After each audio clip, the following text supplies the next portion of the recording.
के बाद फिर से आपका स्वागत है। चलिए बढ़ते हैं आगे की खबरों की ओर। बड़ा गांव में निर्माणाधीन सिग्नेचर सिटी के टावर क्रेन पर मजदूर के चढ़ने से हड़कंप मच गया। यह मजदूर बिहार का है और पिछले 1 महीने की पगार नहीं मिलने से इस मजदूर का गुस्सा 7वें आसमान पर पहुंच गया। पता चला है कि बिल्डर कार्तिक गोयल बड़ा गांव के नजदीक सिग्नेचर सिटी का निर्माण कर रहे हैं। सिग्नेचर सिटी के निर्माण के लिए यहां बिहार और उत्तर प्रदेश के मजदूर काम कर रहे हैं। मजदूर शमशेर का कहना है कि उन्हें कॉन्ट्रैक्ट करने वाली कंपनी ARSP ने यहां बुलाया था। वह लंबे अरसे से सिग्नेचर सिटी के निर्माण में लगे थे, लेकिन अचानक 26 दिसंबर को सिग्नेचर सिटी का मेन गेट मजदूरों के लिए बंद कर दिया गया। इसका कोई कारण भी नहीं बताया गया। जब बिल्डर कार्तिक गोयल से बात की गई तो उन्होंने कहा कि भुगतान ठेकेदार को कर दिया गया है, लेकिन ठेकेदार मनीष खंडेलवाल मजदूरों का फोन नहीं उठा रहा। जब मजदूरों ने कहा कि ठेकेदार को बिल्डर कार्तिक गोयल ही फोन करे तो इसे लेकर विवाद बढ़ गया। इसके बाद एक मजदूर टावर क्रेन पर चढ़ गया और आत्महत्या की धमकी देने लगा। इसके बाद FRB वहां पहुंच गई और किसी तरह समझा बुझाकर इस मजदूर को नीचे उतारा गया। करीब 1 घंटे तक सिग्नेचर सिटी में हड़कंप मच गया। खास बात यह है कि ठेकेदार ने कुछ असामाजिक तत्वों को भी वहां बुला लिया, जो मजदूरों को लाठियों से पीटने और गोली मारने की धमकी दे रहे थे। उसका वीडियो भी मजदूरों ने बनाया है। फिलहाल विवाद जस का तस बना हुआ है। मजदूरों का भुगतान भी नहीं किया गया है।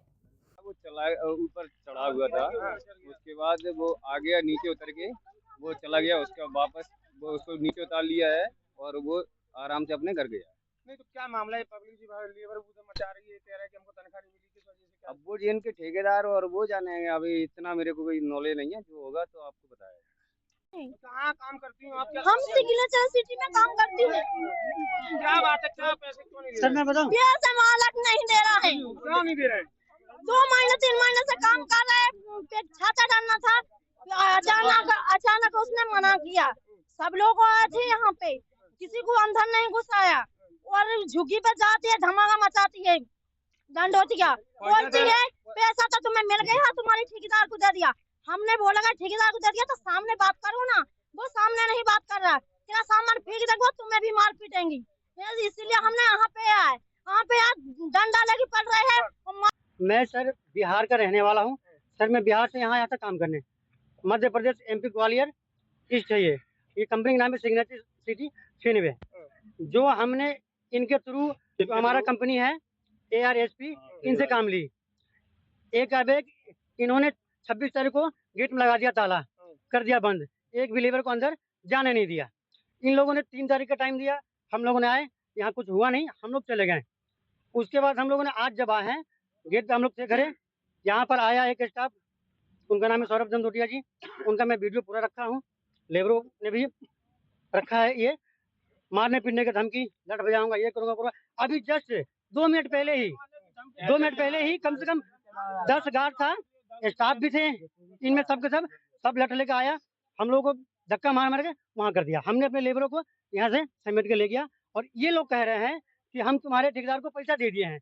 तो हमारा कहना सर ये है कि ठीक है, आप उन्हें पैसा दे दिए हैं, हमारा ठेकेदार हमारा कॉल नहीं उठा रहा है, आप एक बार कॉल करके उसे यहाँ बुला दो, हम उनसे पैसा ले लेंगे, हमें आपसे कोई मतलब नहीं है। उपनगर ग्वालियर थाना क्षेत्र में 2 नवंबर को हुई फायरिंग की घटना में करीब 2 महीने से फरार आरोपी मनीष यादव को पुलिस ने गिरफ्तार कर लिया है। उसकी गिरफ्तारी पर 10,000 रुपए का इनाम घोषित किया गया था। दरअसल रिंकू कमरिया और विजय गौड़ में 5 लाख रुपए के लेन देन का विवाद था। इसके चलते घास मंडी इलाके में फायरिंग की गई थी। इसमें 2 लोग घायल हुए थे।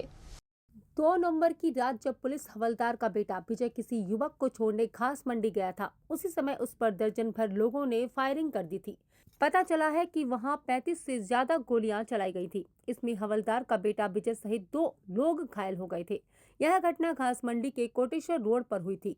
अब इस मामले में एकमात्र फरार आरोपी राहुल फौजी फरार है, जिसकी तलाश की जा रही है। रिंकू कमरिया लिस्टेड अपराधी है और उसके खिलाफ कई मुकदमे दर्ज हैं। इस मामले में 11 आरोपी बनाए गए थे। 9 आरोपी पहले गिरफ्तार कर लिए गए थे। 2 आरोपी गिरफ्तारी से बचते रहे थे। इसमें मनीष यादव भी शामिल था, जिसे पुलिस ने मंगलवार को गिरफ्तार कर लिया है। इसका आपराधिक रिकॉर्ड बताया गया है। पुलिस आरोपियों से पूछताछ कर रही है। जी सर, थाना ग्वालियर क्षेत्र में 2 नवंबर को घटना हुई थी। इसमें फायरिंग हुई थी। इसमें 11 आरोपी थे। इसमें से 9 आरोपियों को पूर्व में गिरफ्तार कर लिया गया था। 2 आरोपी फरार थे। उसमें से एक पर 10,000 का इनाम था, उसमें 10,000 का जो इनामी था उसको अरेस्ट किया गया है और न्यायालय के सामने पेश किया गया है। Advocate Mrityunjay Chauhan suicide case में पुलिस ने जांच के बाद आरक्षक और एसआई पर मामला दर्ज कर लिया है। पुलिस ने दोनों पर आत्महत्या के लिए उकसाने का मामला दर्ज किया है। मृतक ने 15 दिसंबर 2025 को फांसी के फंदे पर लटककर अपनी जान दे दी। यह पूरी घटना गोला का मंदिर थाना क्षेत्र के आदर्श नगर में हुई थी, जिसकी जांच के बाद पुलिस ने अब मामला दर्ज कर आगे की कार्रवाई शुरू कर दी है। दरअसल वकील मृत्युंजय चौहान का शव किराए के मकान में फांसी पर लटका मिला था। सूचना पर पुलिस मौके पर पहुंची और शव को पोस्टमार्टम के लिए भेजकर जांच शुरू कर दी। आत्महत्या से पहले मृतक ने एक युवती के साथ सोशल मीडिया पर पोस्ट किया था, जिसमें लिखा था, प्रेम में मुक्ति नहीं मृत्यु है। पोस्ट से मामला प्रेम प्रसंग से जुड़ा और जांच आगे बढ़ी। पुलिस जांच में पता चला कि मुरैना में पदस्थ महिला सब इंस्पेक्टर प्रीति जादौन के साथ मृतक का 5 साल से प्रेम प्रसंग चल रहा था। दोनों की 30 दिसंबर 2025 को शादी भी होने वाली थी। एडवोकेट मृत्युंजय ने अपनी इस गर्लफ्रेंड को कमरे में एक आरक्षक के साथ पकड़ा था। मुरैना में पदस्थ आरक्षक अराफत खान और एसआई प्रीति जादौन पर आत्महत्या के लिए उकसाने का मामला दर्ज किया गया है। 15 दिसंबर 2025 को थाना गोला का मंदिर के अंतर्गत एडवोकेट श्री मृत्युंजय चौहान जी के द्वारा अपने घर में सुबह 10:30 बजे के करीब फांसी लगा करके आत्महत्या कर ली गई थी। उस घटना के बाद में मर्ग कायम किया गया था, बॉडी के पोस्टमार्टम किए गए और परिवारजनों के और अन्य सभी लोगों के साक्ष्य संकलन किए गए थे।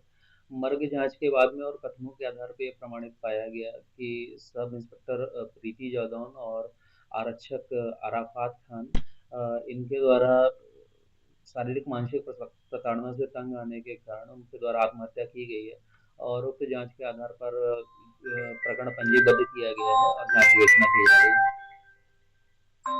सर, इसके ऊपर भी एफआईआर दर्ज की गई थी और उसमें बताया जा रहा है कि उनकी शादी होने वाली थी, क्योंकि दिसंबर माह में इनकी शादी होने वाली थी और चूंकि इनका घटनाक्रम 12 दिसंबर 2025 की रात्रि में जब ये वहाँ पे पहुंचे थे मुरैना में उनके सास की आवास क्वार्टर पे, तो आरक्षक अराफात खान और उनकी मंगेतर के बीच में वाद विवाद हुआ था, जिसके बाद में मृत्युंजय चौहान जी के ऊपर वहाँ पे एफआईआर दर्ज की गई थी, ऐसा प्रकाश में आया था। और परिवारजनों का आरोप है कि नहीं प्रताड़ना से तंग आकर के उनके द्वारा ऐसा कदम उठाया गया। इंदौर में दूषित पानी पीने से हुई मौतों को लेकर पूरे प्रदेश में आक्रोश है। ग्वालियर में बीते रोज महारानी लक्ष्मीबाई की समाधि से एक कैंडल मार्च निकाला गया। इस कैंडल मार्च का आयोजन महिला कांग्रेस ने किया था, जिसमें पार्टी के जिला अध्यक्ष सुरेंद्र यादव भी मुख्य रूप से शामिल थे। इंदौर में अब तक 18 लोगों की दूषित पानी पीने से मौत हो चुकी है। सिर्फ 3-4 अफसरों को ही सस्पेंड किया गया है, जबकि अंडल बयान देने वाले कैबिनेट मंत्री कैलाश विजयवर्गीय को लेकर कोई भी एक्शन प्रदेश सरकार द्वारा नहीं लिया गया है। वहीं उनके पुत्र ने भी भागीरथपुरा में सप्लाई पानी को शुद्ध बताया है। इससे विजयवर्गीय परिवार की मानसिकता और पीड़ित परिवारों के प्रति उनकी संवेदना को देखा जा सकता है। से हाथ है पूरा प्रदेश। आप देख रहे हैं कि जैसे कि कैलाश विजयवर्गीय का आए दिन बयानबाजी उटपटांग और आप पत्रकार भाइयों द्वारा उनसे कोई सवाल जवाब करा जाता है तो उनके अभद्रता भाषा वो इस तरीके से बोलते हैं कि जो बहुत ही निंदनीय है। इतना बड़ा हादसा हुआ, उस पर उन्हें कार्रवाई करना चाहिए थी, ना कि कार्रवाई करते हुए उन्होंने कार्रवाई तो की नहीं और साथ में पत्रकार भाइयों से कहते हैं कि फोकट की बात ना करें। ये बहुत ही शर्मसार कर देने वाली बात है। और आज ही इंदौर के एक पेपर में उनके पुत्र द्वारा भी ये कहा जा रहा है कि वो गंदा पानी नहीं था। अगर वो गंदा पानी नहीं था तो आप क्यों बिसलरी का पानी पीते हैं? फिर आप लोगों को भी वही पानी पिलाया जाना चाहिए। इतनी मौतें हुई हैं, 140 लगभग 200 लोगों की अभी भी विभिन्न अस्पतालों में लोग भर्ती हैं। हाहाकार मचा हुआ है, पूरे प्रदेश को उन्होंने शर्मसार किया है।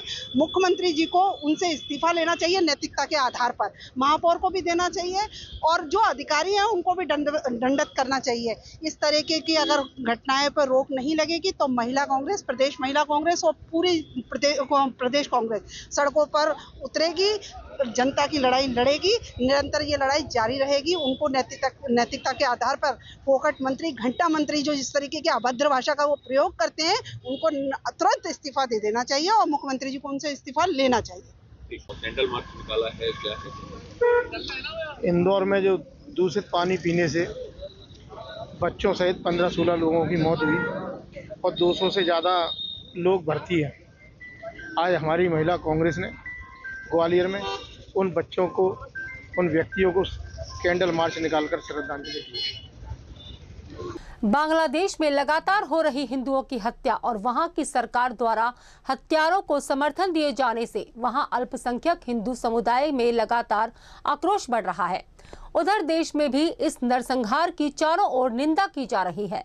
ग्वालियर में हिंदू महासभा ने ऊंट पुल के नजदीक बांग्लादेश के झंडे और नक्शे को पैरों तले कुचला, बांग्लादेश के खिलाफ नारेबाजी की और वहां मारे गए हिंदुओं के सम्मान में 2 मिनट का मौन रखकर श्रद्धांजलि दी गई। हिंदू महासभा की मांग है कि लगातार हो रही हिंदुओं की हत्या से अब केंद्र सरकार को चुप नहीं बैठना चाहिए, बल्कि बांग्लादेश के खिलाफ कड़ी कार्रवाई करना चाहिए, जिससे उसका नक्शा मिट जाए।